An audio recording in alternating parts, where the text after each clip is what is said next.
नमस्कार दोस्तों, जय जोहार, जय छत्तीसगढ़। स्वागत है आपके अपने YouTube चैनल पर लर्न विद निखिल के साथ, जहां मिलता है आपको सबसे अच्छा कंटेंट, है ना? और सबसे पहले लेटेस्ट जानकारी, है ना? ठीक है दोस्तों, तो हम लोग जो है वो आज बात करने वाले हैं लर्निंग अधिगम के बारे में, मोटिवेशन, है ना? अभिप्रेरणा के बारे में। ठीक है दोस्तों, तो मैं आज आप लोगों को बताऊंगा लर्निंग के बारे में। मोटिवेशन को हम लोग नेक्स्ट टॉपिक में पढ़ेंगे।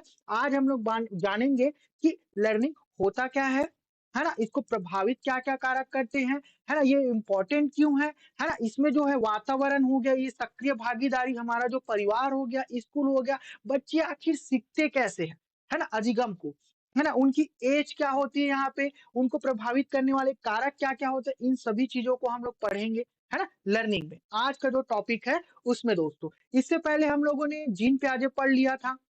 विकास के सिद्धांत उसको पढ़ लिए, शैशवावस्था पढ़ लिए, विकास के आयाम पढ़ लिए, है ना? वायुगास्की को पढ़ लिया, है ना? हम लोगों ने टॉपिक किया कोहलबर्ग को, ठीक है? मैं आप लोगों को बता देता हूँ दोस्तों, छोटा-सा यहाँ पे पॉइंट, है ना? कि सीजी टेट में लर्निंग और मोटिवेशन से रिलेटेड क्वेश्चन जो है वो 10 नंबर का आता है आप लोगों के लिए। सी टेट में कम से कम 4 नंबर का आप लोगों को यहाँ पे देखने को मिलेगा, ठीक है? तो आप लोग जो है वो अंत तक वीडियो को बहुत ध्यान से देखना। क्योंकि ये जो वीडियो है ना बहुत इंपॉर्टेंट होने वाला है आप लोगों के लिए और मैं बहुत मेहनत से ये कंटेंट आप लोगों के लिए बनाया हूँ और ढूंढ के लाया हूँ। बहुत ज्यादा अच्छा और बेस्ट कंटेंट है आप सभी लोगों के लिए, ठीक है दोस्तों? और शिक्षक भर्ती के लिए भी ये जो दोनों टॉपिक है ना बहुत ज्यादा नंबर आप लोगों को देने वाला है। अगर इनसे पढ़ लिया ना तो आप लोगों को और कहीं से पढ़ने की आवश्यकता नहीं है।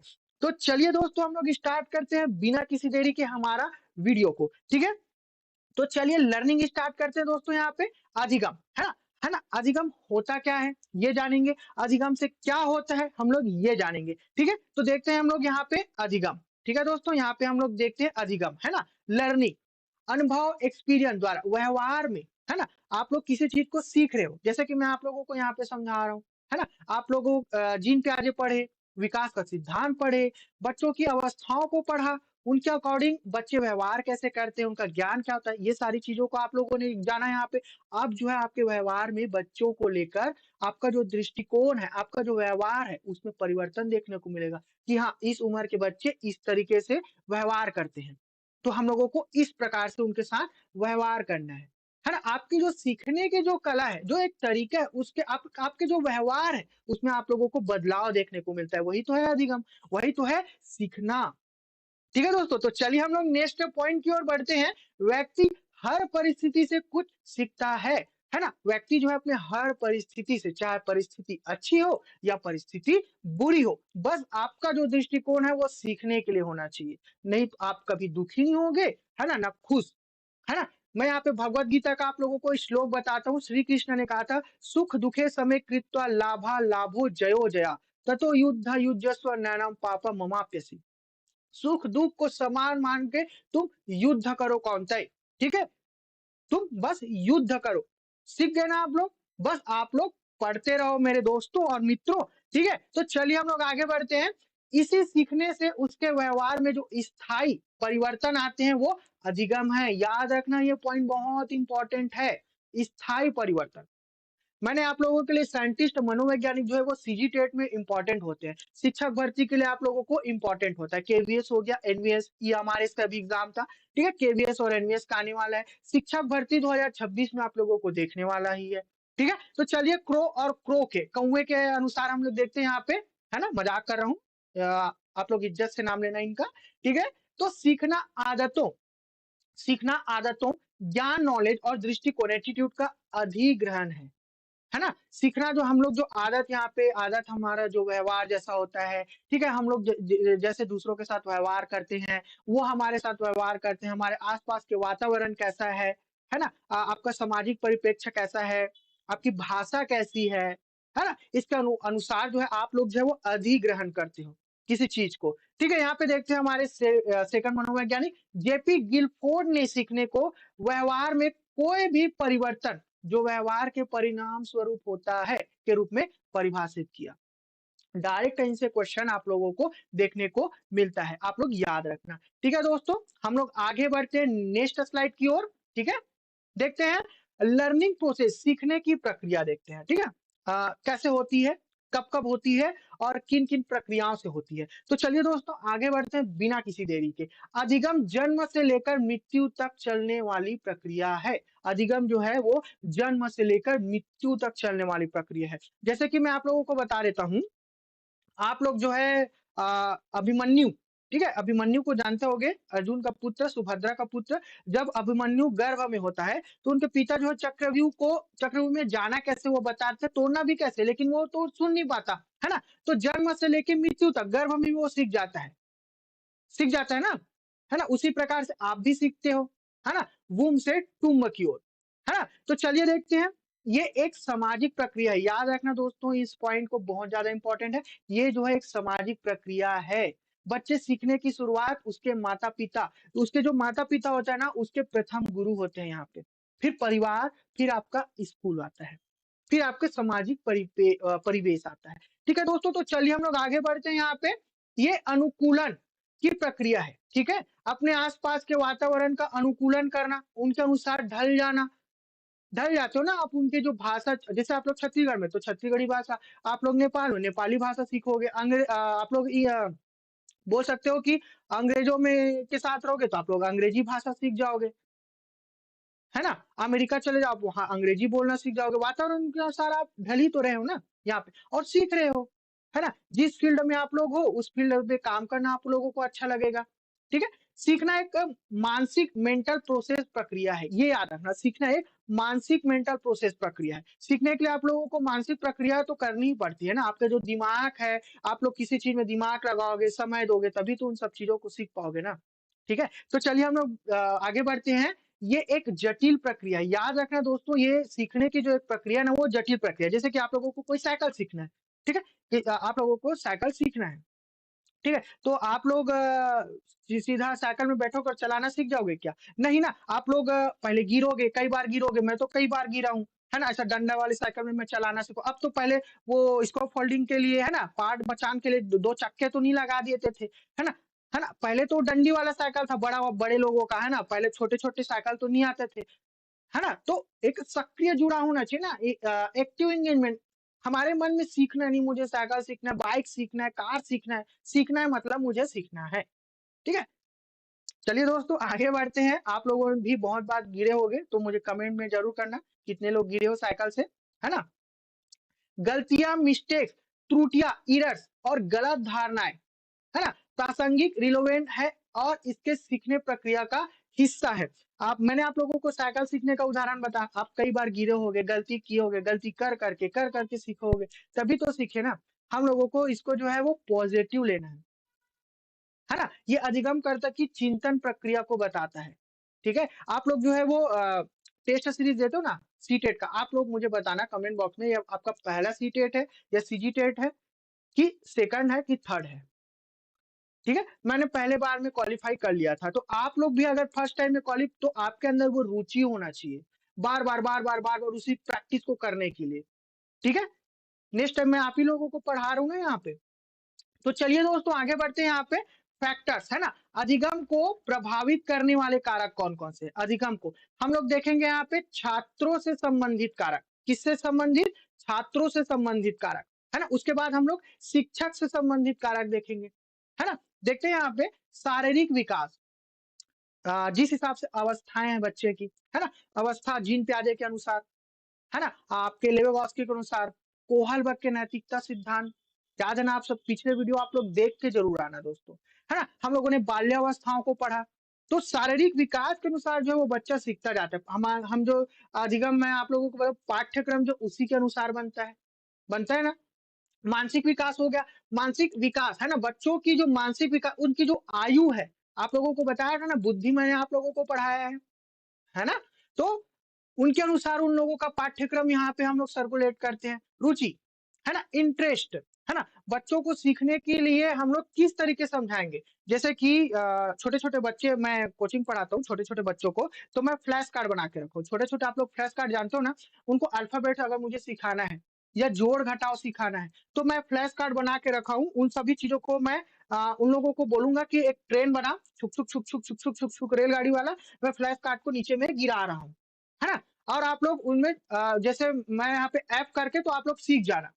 तो खेल-खेल में तो सीख रहे हैं ना बच्चों की रुचि क्या है वहाँ पे, इंटरेस्ट क्या है खेल-खेल में। अवस्थाओं के अकॉर्डिंग तो हम लोग उन सब चीज़ों को जानेंगे ना, तभी तो हम लोगों को पता चलेगा ना, है ना? कि बच्चों के इंटरेस्ट को हम लोगों को जानना चाहिए और उनकी इंटरेस्ट है किसमें उनको पहचानने आना चाहिए एक शिक्षक को। ठीक है दोस्तों? तो चलिए हम लोग आगे बढ़ते हैं यहाँ पे प्रेरणा स्तर। है ना? और उनकी मानसिक क्षमता को जानना है, प्रेरणा स्तर, हम लोगों को बच्चों को मोटिवेट करना चाहिए, है ना? सांस्कृतिक विषय वस्तु, ठीक है? जैसे कि ये माउस हो गया, है ना? आपका मोबाइल हो गया, बैट हो गए, बॉल हो गए, है ना? गोल है, उनको दिखाना है हम लोगों को, प्रोजेक्टर हो गया, ठीक है? यहाँ पे आप टच बोर्ड हो गया, लैपटॉप हो गए, है ना? कंप्यूटर हो गए, ये आपके सभी जो तबला हो गया, ठीक है? ड्रम हो गए, जितने भी सांस्कृतिक विषय वस्तु हैं, कल्चरल, है ना? ये इंपॉर्टेंट है। अब हम लोग आगे बढ़ते हैं यहाँ पे परिपक्वता, मैच्योरिटी की ओर।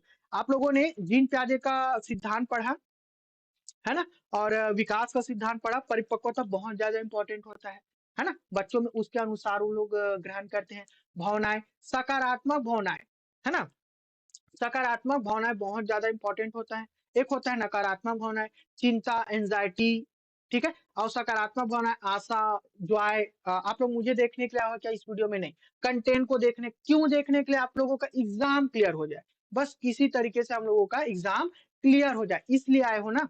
सकारात्मक तरीके से सोच रहे हो तब तो आए हो ना। डरोगे तो आप लोगों का जो एग्ज़ाम है वो आप लोग क्वालीफाई कर पाओगे क्या? नहीं कर पाओगे। ठीक है? तो हम लोगों को ये सारी चीज़ों को देखना होता है। अब देखते हैं कि शिक्षक संबंधी कारक क्या है? ठीक है? शिक्षा संबंधी कारक देखते हैं यहाँ पे, ठीक है? एक विषय ज्ञान, है ना? जैसे कि मैं शिक्षक हूँ यहाँ पे, आप लोग सभी जितने देख रहे हो स्टूडेंट हो, ठीक है? अगर मुझे सीडीपी के बारे में ज्ञान नहीं है और मैं आप लोगों को पढ़ा रहा हूँ, तो अच्छे से समझा पाऊँगा क्या? या अच्छे से आप लोगों को पढ़ा पाऊँगा क्या यहाँ पे? नहीं पढ़ा पाऊँगा। मुझे विषय का ज्ञान ही नहीं है, अपने सब्जेक्ट का नॉलेज ही नहीं है, किन चीज़ों को कैसे यहाँ पे रिप्रेज़ेंट करना है, एक्सप्रेस कैसे करना है, वहाँ पे बोलना कैसे, अगर मुझे पता ही नहीं होगा तो आप लोग अच्छे से समझ पाओगे क्या यहाँ पे? नहीं ना। तो एक शिक्षक को विषय का ज्ञान होना बहुत ज़्यादा इम्पोर्टेंट है दोस्तों, ठीक है? तो चलिए हम लोग आगे बढ़ते हैं नेक्स्ट स्लाइड, नेक्स्ट पॉइंट, शैक्षिक दृष्टिकोण। ठीक है दोस्तों, आपका जो दृष्टिकोण है, एक एनवायरनमेंट को देखने का, एक बच्चों को एक स्कूल में, एक बच्चों की कक्षा को देखने का, आपका जो दृष्टिकोण है उस सब्जेक्ट को देखने का, उस टॉपिक को, उस पॉइंट को देखने का, वो पॉजिटिव है कि नेगेटिव है? आप लोग बच्चों को सिखाओगे कैसे? ये बहुत ज़्यादा इम्पोर्टेंट होता है यहाँ पे।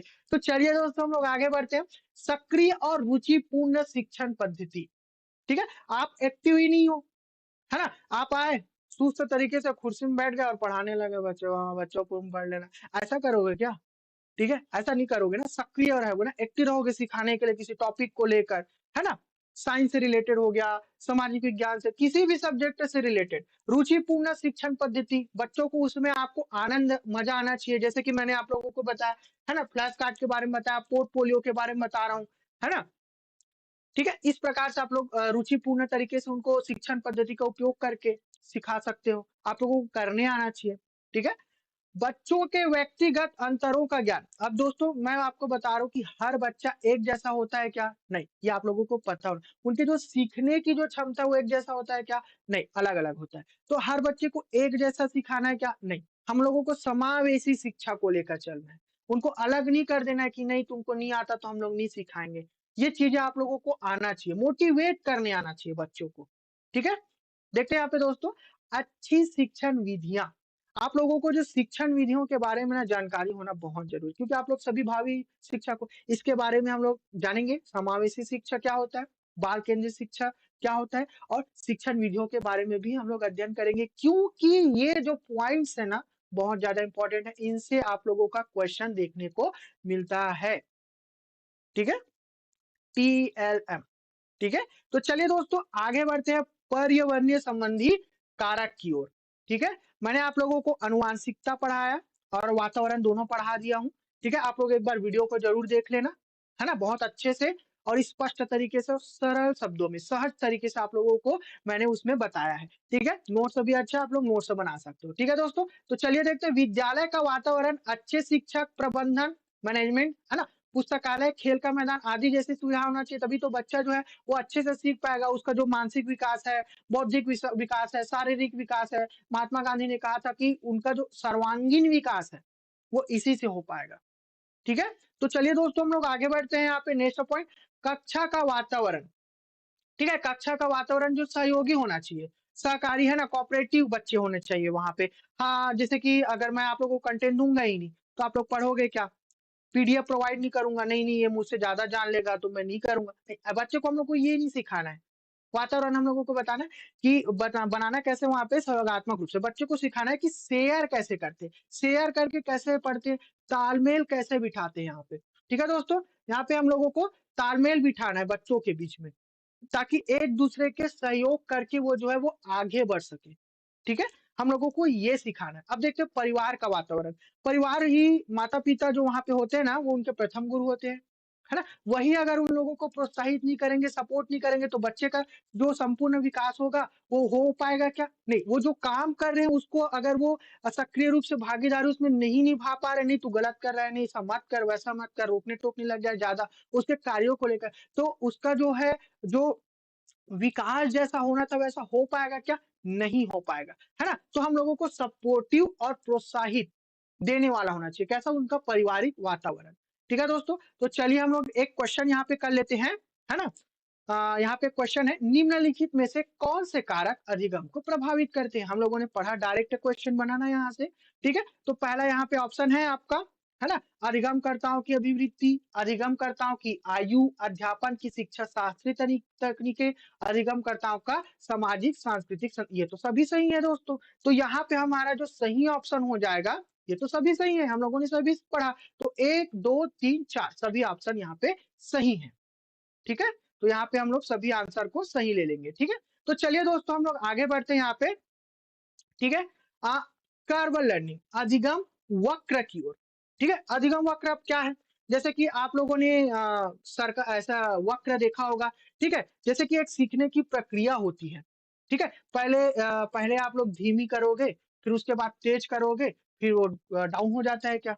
ऐसा एक वक्र होगा। नहीं तो आप लोगों को जो सीखने की प्रक्रिया होगा वो सीधी रेखा में, जैसे कि आप लोग दिनचर्या में ला रहे हो, एक ही दिनचर्या से चल रहे हो, तो वो सीधी है। सीखने की जो आपकी प्रक्रिया है ना वो सीधी है। तो कर्व में अगर उसे दिखाना होगा तो आप एक जैसे हर एक दिन एक ही टाइम टेबल को फॉलो कर रहे हो। ठीक है, तो आपकी जो सीखने की प्रक्रिया उस प्रकार से है अधिगम वक्र में। तो चलिए इसे पॉइंट टू पॉइंट कैसे है उसको हम लोग देख लेते हैं आप लोग। ठीक है, सीखने का वक्र एक ग्राफिकल निरूपण है। ठीक है ना, जो किसी व्यक्ति द्वारा किसी कार्य को सीखने में की गई प्रगति, प्रोग्रेस और उसके द्वारा लगाए गए समय, अभ्यास के बीच के संबंध को यहाँ पे दर्शाता है। ठीक है, यह आमतौर पर शुरुआती तेज प्रगति को दर्शाता है जो समय के साथ धीमी होती जाती है और अंततः एक ऐसे स्तर पर पहुंच जाती है जहां आगे सुधार न्यूनतम होता है, जो अनुभव के साथ बढ़ती हुई दक्षता और क्षमता को दर्शाता है दोस्तों। ठीक है, तो हम लोग पहला यहाँ पे पॉइंट देखते हैं, समरेखीय वक्र, स्ट्रेट लाइन कर्व।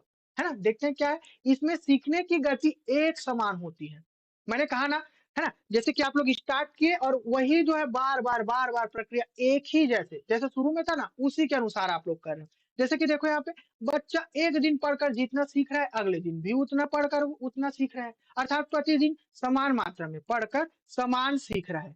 कुछ नया सीख पाया क्या? जिसे पिछले दिनों से कुछ नया सीख नहीं, उतना ही सीख पाया वो।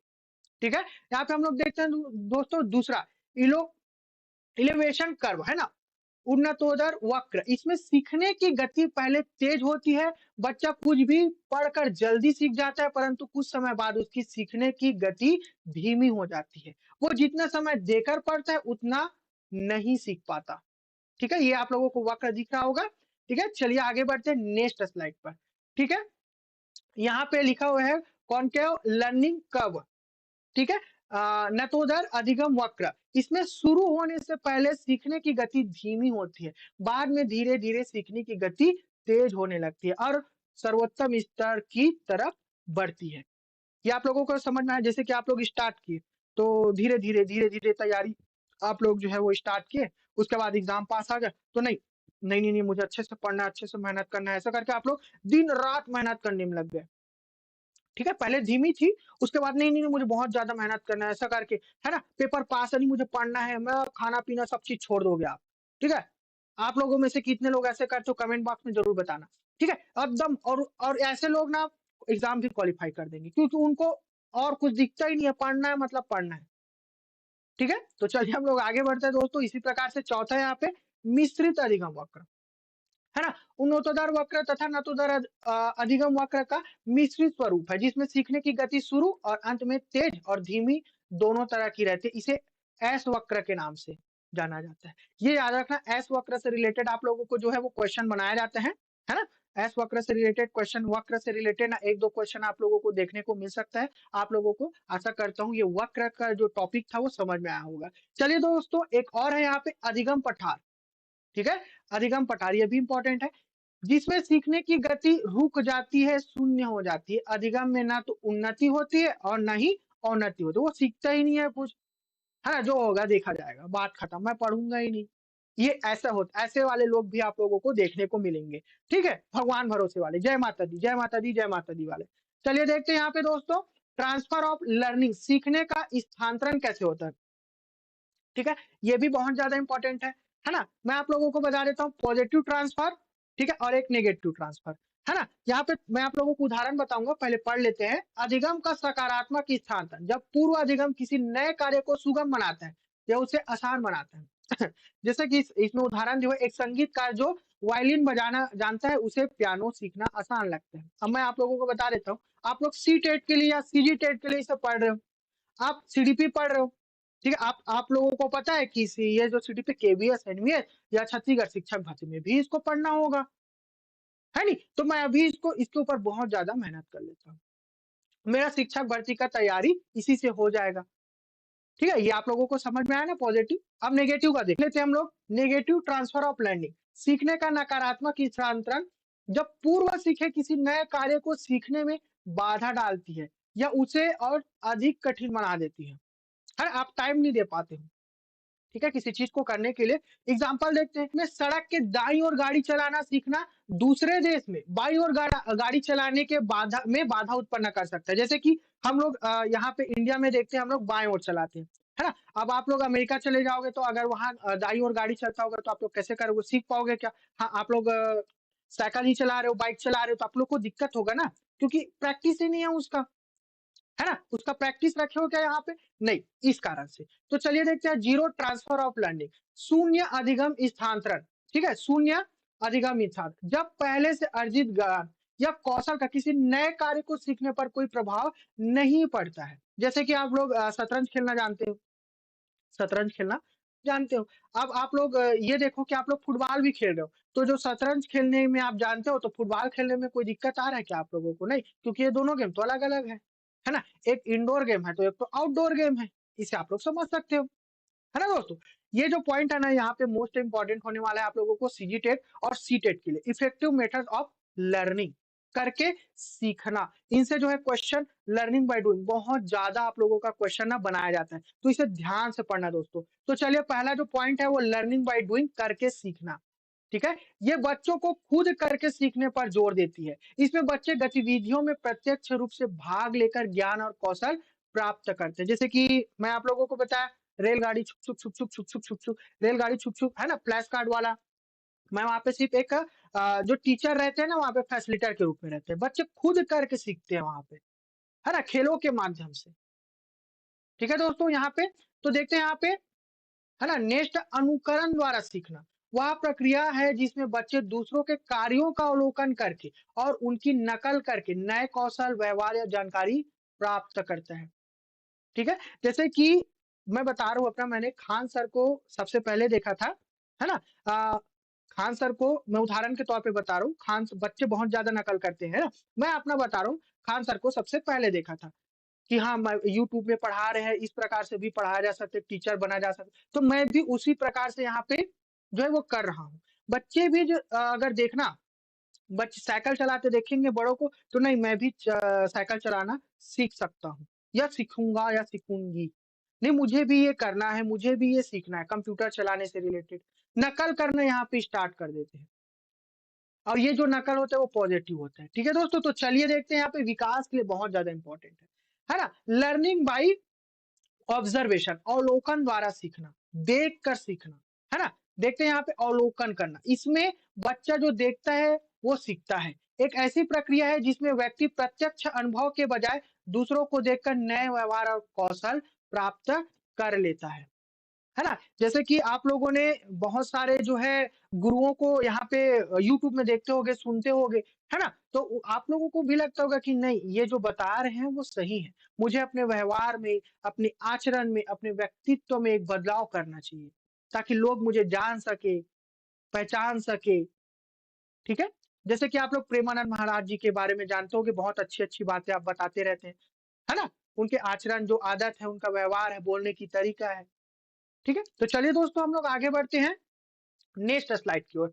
ठीक है ना। अनुभवात्मक शिक्षण, लर्निंग बाय एक्सपेरिमेंटेशन, है ना, एक्सपेरिमेंट करके, जहां बच्चे केवल पारंपरिक निर्देशों के माध्यम से सीखने के बजाय वास्तविक दुनिया की गतिविधियों और परियोजनाओं पर सक्रिय एक्टिव रूप से कार्य करके, अनुभव करके और चिंतन करके सीखते हैं। ठीक है, एक्सपेरिमेंट करके आसपास के सभी जितने माहौल है ना, किसी चीज को सीखना प्रैक्टिकल। अब जैसे साइकिल सीखना है तो थ्योरी में पढ़ के आप लोग सीख जाओगे क्या? नहीं, साइकिल को पकड़ोगे, चलाओगे, बार बार गिरोगे, गलतियां करोगे, तब तो आप लोग सीखोगे ना। तो उसी को कहा जाता है यहाँ पे। ठीक है दोस्तों, तो देखते हैं यहाँ पे कोलैबोरेटिव लर्निंग, सहयोगात्मक शिक्षण, है ना। सहयोगात्मक स्पष्ट रूप से समझ में आ रहा है यहाँ पे, सहयोग, है ना, शिक्षण, जिसमें छात्र ज्ञान का निर्माण करने और समस्याओं को हल करने के लिए एक साथ, है ना, एक साथ काम करते हैं। ये सामाजिक कौशल के विकास पर जोर देता है। डायरेक्ट याद रखना, सामाजिक कौशल से रिलेटेड क्वेश्चन बना सकते हैं, और सहयोगात्मक शिक्षण से रिलेटेड ये जो प्रश्न है वो आ सकते हैं। ठीक है दोस्तों, है ना, टीम वर्क जिसे कहते हैं, है ना। अब देखते हैं कोऑपरेटिव लर्निंग, सहकारी शिक्षा, है ना। इसमें क्या होता है, इसमें छात्र किसी कार्य या परियोजना को पूरा करने के लिए एक साथ काम करते हैं। आप लोगों ने स्कूल में भी ये काम किया होगा, या कॉलेज में होगे तो काम किया होगा, है ना। टीचिंग के लिए आप लोग जाते थे, बीएड डीएलएड वाले, है ना, किए तो होगे ना। ये पारस्परिक इंटरपर्सनल कौशल जैसे सहयोग और नेतृत्व, लीडरशिप के विकास पर जोर देती है। कौन देता है? सहकारी शिक्षा, कोऑपरेटिव लर्निंग, है ना। इनसे पॉइंट टू पॉइंट है दोस्तों, बहुत आसान तरीके से मैं आप लोगों को यहाँ पे बता रहा हूँ। अब इनसे जो क्वेश्चन है ना, डायरेक्ट क्वेश्चन आप लोगों को पूछा जाता है, तो आप लोग नोट डाउन करते जाना, है ना। और वीडियो आप लोगों को पसंद आ रहा होगा ना, तो उसे जो है लाइक जरूर करना, और चैनल को सब्सक्राइब करना, और शेयर जरूर करना दोस्तों, अपने दोस्तों के पास। ठीक है, चलिए आगे बढ़ते हैं। कक्षा का सामाजिक रचनावाद दृष्टिकोण। आप देखते हैं कक्षा का जो सामाजिक रचनावाद जो दृष्टिकोण है वो कैसा होना चाहिए, ताकि बच्चे जो है वहां पे बच्चों को स्कूल जाने में अच्छा लगे उन लोगों को। ठीक है, कक्षा, एक कक्षा का अच्छा होना कैसे चाहिए, इससे रिलेटेड जो है क्वेश्चन आप लोगों को बहुत ज्यादा पूछा जाता है। ठीक है, समाज रचनात्मक कक्षा में तत्व शामिल होते हैं, है ना। समाज रचनात्मक कक्षा में तत्व शामिल, जैसे कि देखो यहाँ पे कंस्ट्रक्टिविज्म। ठीक है, यहाँ पे देखते हैं पहला पॉइंट, सहयोगात्मक शिक्षण। दूसरा है परियोजनाओं और समस्या समाधान के माध्यम से सक्रिय और अनुभवात्मक शिक्षण। ठीक है, शिक्षकों से सहायता मैंने आप लोगों को पढ़ाया था, इसको पढ़ लें। ठीक है ना। वास्तविक दुनिया के संदर्भों से जुड़े कार्य, है ना। आलोचनात्मक क्रिटिकल थिंकिंग, सोच को बढ़ावा देना। ठीक है दोस्तों, है ना। तो ये पॉइंट जो है बहुत ज्यादा इंपॉर्टेंट है, डायरेक्ट क्वेश्चन बन सकता है, आप लोग याद रखना, पॉइंट टू पॉइंट है हर एक चीज, है ना। बहुत मेहनत से आप लोगों के लिए ढूंढ के लाया हूं। तो चलिए देखते हैं यहाँ पे, एक सामाजिक रचनावादी कक्षा में सीखना किसको प्रोत्साहित करके किया जाता है। ठीक है दोस्तों, यहाँ पे हम ऑप्शन पे आते हैं। अधिसंज्ञानात्मक कौशल, स्वनियमितता, विवेचनात्मक सोच, समस्या समाधान, अर्थहीन व्यवधान व दोहराव। ठीक है, तो चलिए देखते हैं यहाँ पे सही हमारा आंसर क्या होगा, है ना। ये सभी तो हम लोगों ने पढ़ा था। अधिसंज्ञानात्मक कौशल पॉजिटिव, स्वनियमितता पॉजिटिव, विवेचनात्मक सोच पॉजिटिव, समस्या समाधान पॉजिटिव, अर्थहीन व्यवधान व दोहराव पॉजिटिव। क्वेश्चन क्या है, एक सामाजिक रचनावादी कक्षा में, है ना, ये है ना आप लोगों का, ये है आप लोगों का, है ना। सामाजिक रचनावादी कक्षा अभी तो पढ़े, सहयोगात्मक शिक्षण, है ना। उसके बाद अनुभवात्मक शिक्षण में मदद, सहयोग, शिक्षकों की सहायता से वास्तविक दुनिया, है ना, संदर्भ से जुड़े कार्य, आलोचनात्मक सोच, तो ये सभी है है ना? तो डी यहाँ पे हमारा सॉरी सी यहाँ पे हमारा सही हो जाएगा, है ना? ये अर्थहीन जो है ना, ये नेगेटिव पॉइंट है यहाँ पे। और दोहराव, क्योंकि ये रोट लर्निंग है ना, ड्रिल रटने पे यहाँ पे जोर दे रहा है। ये हम लोगों को रचनावादी शिक्षण में नहीं बताया जाता। ठीक है, उसके बाद ये जो बाकी जो जितने पॉइंट्स है ना, ये यहाँ पे पॉजिटिव है दोस्तों। ठीक है, 1 2 3 4 पॉजिटिव। तो यहाँ पे हम लोग देखते हैं सी, है ना, ये सी हमारा राइट आंसर होगा। तो चलिए दोस्तों, हम लोग आगे बढ़ते हैं नेक्स्ट स्लाइड की ओर। ठीक है, मीनिंगफुल लर्निंग, है ना, मीनिंगफुल लर्निंग, सार्थक सीखना, है ना। सार्थक सीखना एक सक्रिय प्रक्रिया है जिसमें नई जानकारी को केवल तथ्यों को याद करने के बजाय मौजूद ज्ञान और अनुभवों से जोड़कर गहराई से समझा जाता है। सार्थक सार्थक रूप से, है ना, सार्थक रूप से हम लोग सीखेंगे। ठीक है, नई जानकारी केवल तथ्यों को याद नहीं करना है हम लोगों को, मौजूद ज्ञान, जैसे हम लोगों को जीन प्याजे पता है आप लोगों को, है ना, मैं आप लोगों को पढ़ा रहा हूँ, जीन प्याजे हो गया, आप लोगों ने पहले पढ़ चुका है। ठीक है, और आप लोगों ने पढ़ा क्या था, लेवगास्की पढ़ा, कोहल मैग्नेटिकता, बाल विकास के सिद्धांत पढ़े, अवस्था पढ़े। अब अधिगम में पढ़ना है उन्हीं सब चीजों को। तो मैं जो है आप लोगों को पूरा जो पूर्व जो जानकारी है और नई जानकारी, है ना, दोनों को मौजूद दर से आप लोगों को यहाँ पे जो गहराई से समझा रहा हूँ ना, हर एक चीजों को दोनों से जोड़कर। ठीक है, आप लोग अधिगम को रट रहे हो क्या, पॉइंट टू पॉइंट नहीं, समझ रहे हो ना, समझ समझ के हम लोग पढ़ रहे हैं। ठीक है दोस्तों, तो देखते हैं टेक्निक ऑफ मीनिंगफुल लर्निंग, है ना, इंटीग्रेशन विथ प्रियर नॉलेज, पूर्व ज्ञान के साथ एकीकरण, शिक्षार्थी नई जानकारी को पहले से ज्ञात जानकारी से जोड़ते, हम लोग जोड़ जोड़ के पढ़ रहे हैं ना, है ना, जोड़ जोड़ के ही तो पढ़ रहे हैं आप लोग, है नी। अब देखते हैं बच्चों की सक्रिय भागीदारी, आप लोग एक्टिव नहीं रहोगे तो पढ़ पाओगे क्या, नहीं पढ़ पाओगे, है ना। क्रिटिकल थिंकिंग, है ना, क्रिटिकल थिंकिंग करोगे तब तो हो जाएगा ना। समस्या को सुलझाना, प्रॉब्लम, मैं बीच बीच में आप लोगों के लिए जो है वो क्वेश्चन लाता हूँ, है ना, आप लोग समस्या को सुलझा रहे हो मेरे साथ। ठीक है, चलिए देखते हैं यहाँ पे, भूल जाना सीखने का एक हिस्सा है, क्योंकि बच्चा गलत जानकारी भूल जाता है और सही जानकारी को आत्मसात कर लेता है। ठीक है दोस्तों, तो आप लोग जितना इंपॉर्टेंट है, आप लोगों का टीचर में सेलेक्ट होगा, है ना, तो आप लोग इन सभी जानकारी को आत्मसात करोगे अपने अंदर, तभी तो जाकर आप स्कूल में उन सभी चीजों को, बच्चे के साथ व्यवहार कैसे करना है, एक कक्षा को रखना कैसे है, एक रचनावादी शिक्षक होते क्या हैं, उनके सोच क्या है, इन सब चीजों को आप लोग अपने अंदर बिठाओगे ना। आशा करता हूँ कि आप लोग जितने भी वीडियो को देख रहे हो ना, इन सभी पॉइंट्स को पढ़कर, है ना, पिछले वीडियो को भी देखकर रचनावादी शिक्षक कैसे होते हैं ये आप लोग सीख जरूर जाओगे, जान जरूर जाओगे।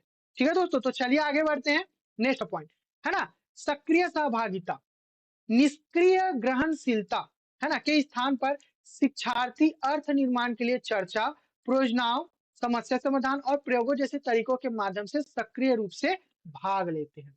ठीक है दोस्तों, इंपॉर्टेंट है, याद रखना। मेटा कॉग्निटिव कौशल, ये बहुत ज्यादा इंपॉर्टेंट है, बार बार क्वेश्चन इनसे पूछा जाता है। ठीक है, कॉन्सेप्ट मैपिंग, अवधारणा, मानचित्रण या अवधारणाओं के बीच संबंधी को दृश्य रूप से प्रस्तुत करके ज्ञान को व्यवस्थित और संरचित, है ना, स्ट्रक्चर करने की एक ग्राफिकल तकनीक है। यह विचारों को व्यवस्थित, ऑर्गेनाइज थॉट करने, विचार मंथन, ब्रेन स्टॉर्मिंग करने और विचारों को प्रभावी ढंग से संप्रेषित करने के लिए, है ना, उपकरण के रूप में भी कार्य करता है। याद रखना दोस्तों, इनसे डायरेक्ट क्वेश्चन आप लोगों को बनाया जाता है ना। मैं आप लोगों को बता रहा हूँ, आप लोग अब जैसे कि सी टेट, सीजीटेट या शिक्षक भर्ती क्वालिफाई करोगे, है ना, तो आप लोग मैप बनाओगे अपने दिमाग में, हाँ कि मुझे सीडीपी यहाँ से पढ़ना है, सी टेट यहाँ से क्वालिफाई हो गया, मेरा इतना नंबर है तो मैं ये फॉर्म भर सकता हूँ, तो मुझे सीडीपी पढ़ना है, साइंस बैकग्राउंड से साइंस के तो भी पढ़ना है, इतने दिनों में मुझे इतना चैप्टर कंप्लीट करना है, सीडीपी में इतना चैप्टर है तो इतना इतना चैप्टर मुझे हर दिन एक तरीके से कंप्लीट करना है, एमसीक्यू प्रैक्टिस करना है। आप लोग अपने कॉन्सेप्ट बना रहे हैं, कॉन्सेप्चुअल मैप बना रहे हो माइंड में, और आप लोग उसे जो है वो फॉलो भी करोगे।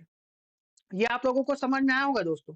ठीक है, कि आखिर कॉन्सेप्ट मैपिंग अवधारणा कहते किसे है ना, व्यवस्थित आप लोग उसे करना स्टार्ट कर दोगे। ठीक है दोस्तों, तो चलिए आगे बढ़ते हैं हम लोग नेक्स्ट स्लाइड की ओर। ठीक है, स्मृति सहायक, ठीक है, स्मृति सहायक, यह एक ऐसा उपकरण है जो अवधारणाओं को याद रखने में मदद करता है। जैसे कि इस पिक्चर में आप लोगों को दिख रहा होगा कि साल के महीनों में कितने दिन होते हैं, उसे याद रखने के लिए इस प्रकार न्यूमरिक्स का प्रयोग किया जाता है। जैसे आप लोगों का ये हाथ हो गया, है ना? जनवरी, फरवरी, मार्च, अप्रैल। इसी प्रकार से जनवरी, फरवरी, मार्च, अप्रैल, मई, जून, जुलाई। इस प्रकार से आप लोग जो है ट्रिक्स का जहाँ पे उपयोग करते हो। किसका? ट्रिक्स का। स्मृति, है ना? आप लोग याददाश्त को बढ़ाने के लिए। ये हो गया ना आपका हाथ, जनवरी, फरवरी, मार्च, अप्रैल, मई, जून, जुलाई। इस प्रकार से आप लोगों ने स्कूल में याद किया होगा, है ना? इस प्रकार से हम लोग ट्रिक के अनुसार उन चीजों को याद कर सकते हैं। ठीक है दोस्तों? तो चलिए हम लोग आगे बढ़ते हैं। प्रदर्शन उन्मुख लक्ष्य, है ना? या ऐसे उद्देश्य होते हैं जो आंतरिक शिक्षा या आत्म सुधार के बजाय दूसरों से बेहतर प्रदर्शन करने या बाहरी मान्यता और दूसरों से अनुकूल निर्णय प्राप्त करने पर केंद्रित होते हैं, है ना? या लक्ष्य उन्मुखीकरण व्यक्तियों को उच्च ग्रेड या मान्यता प्राप्त करने के लिए प्रेरित कर सकता है, लेकिन यहाँ चुनौतियों से बचने और कठिनाइयों का सामना करने पर चिंता जैसे नकारात्मक, भावनात्मक, है ना, परिणामों पर ध्यान केंद्रित करने की ओर ले जा सकता है। ये आप लोग याद रखना। ठीक है? ये हमारा मास्टरी ओरिएंटेड गोल्स क्या देखते हैं, निपुणता उन्मुख लक्ष्य केवल उच्च ग्रेड प्राप्त करने या दूसरों से बेहतर प्रदर्शन करने के बजाय आत्म सुधार, नए कौशल विकसित करने, समझ बढ़ाने और गहन ज्ञान प्राप्त करने पर ध्यान केंद्रित करने की ओर ले जाता है। ठीक है? ठीक है दोस्तों, ये आप लोगों को समझ में आया होगा परफॉर्मेंस का। ठीक है? तो चलिए हम लोग आगे बढ़ते हैं यहाँ पे, है ना? Mastery oriented. ठीक है? यहाँ पे स्वनिर्देशित लक्ष्य, सेल्फ डायरेक्टेड गोल्स, है ना? वे उद्देश्य जिन्हें एक व्यक्ति स्वतंत्र रूप से निर्धारित करता है, जो स्वनिर्देशित सीखने का मूल आधार बनता है। एक ऐसा दृष्टिकोण जहां शिक्षार्थी व्यक्तिगत और व्यावसायिक विकास के लिए ज्ञान और कौशल प्राप्त करने के लिए आवश्यकताओं की आवश्यकताओं की पहचान करने, संसाधन खोजने और अपनी स्वयं की सीखने की यात्रा का प्रबंधन करने के लिए पहल करते हैं। ठीक है? जैसे कि आप लोगों को शिक्षक बनना है ना? आप लोग कोचिंग जाओगे, है ना? कंटेंट वहाँ से लाइब्रेरी जाओगे, नहीं मुझे एग्ज़ाम क्वालीफाई करना है ना? ये कोशिश करोगे ना आप लोग, खुद से करोगे, है ना? सेल्फ मतलब खुद से उन सब चीज़ों में प्रयास करते रहोगे, निरंतर आप लोग प्रयास करते रहोगे, है ना दोस्तों? तो चलिए हम लोग आगे बढ़ते हैं यहाँ पे, शिक्षण के उदाहरण और गैर उदाहरण का उपयोग, ये भी इंपॉर्टेंट है। इनसे भी क्वेश्चन आप लोगों को बनाया जाता है। तो चलिए दोस्तों, एक विचार या अवधारणा का प्रतिनिधित्व करते हैं जो एक शिक्षक अपने छात्र को सिखाने की कोशिश कर रहा है। उदाहरण के लिए यदि कोई शिक्षक शब्दावली समझाने की कोशिश कर रहा है, तो वे शब्द को समझने के लिए कई अलग-अलग चित्रों का उपयोग कर सकते हैं। ये आप लोगों को समझ में आ गया? यहाँ पे चार्ट पेपर के माध्यम से आप लोग बता सकते हो बच्चों को। ठीक है? तो चलिए दोस्तों, उदाहरण और गैर उदाहरण, है ना? तो चलिए दोस्तों यहाँ पे आप लोगों को दिख रहा होगा, है ना? डायमीटर दिख रहा है ना? ये गैर उदाहरण देखते हैं। उदाहरणों के विपरीत होते हैं, जहाँ उदाहरण समानता का उदाहरण प्रस्तुत करते हैं। जैसे कि वे इसमें इसी में है, उसी का उदाहरण मैं आप लोगों को बताता हूँ कि व्यास ऐसे बनता है। ये उदाहरण हो गया, है ना? अब मैं गलत व्यास बनाऊंगा और ये बताऊंगा कि व्यास ऐसे नहीं होते हैं। ठीक है? आप लोगों को समझ में आया होगा। ठीक है दोस्तों? तो अब आगे देखते हैं हम लोग निदानात्मक शिक्षण। ठीक है? निदानात्मक ये भी बहुत ज़्यादा इम्पोर्टेंट है। किसी विशेष विषय या कौशल क्षेत्र में छात्रों के सीखने के अंतराल, त्रुटियाँ, है ना? शक्ति और कमजोरियों को इंगित करना, है ना? कि हाँ बेटा तुमने यहाँ-यहाँ गलती की है ना? ये आप लोग गलती देखो और अपने नंबर में, है ना? इसको और सुधार करके और अच्छे अंक ला सकते हो, है ना? समझाने में मदद करता है, जहाँ छात्रों को सुधार की आवश्यकता है।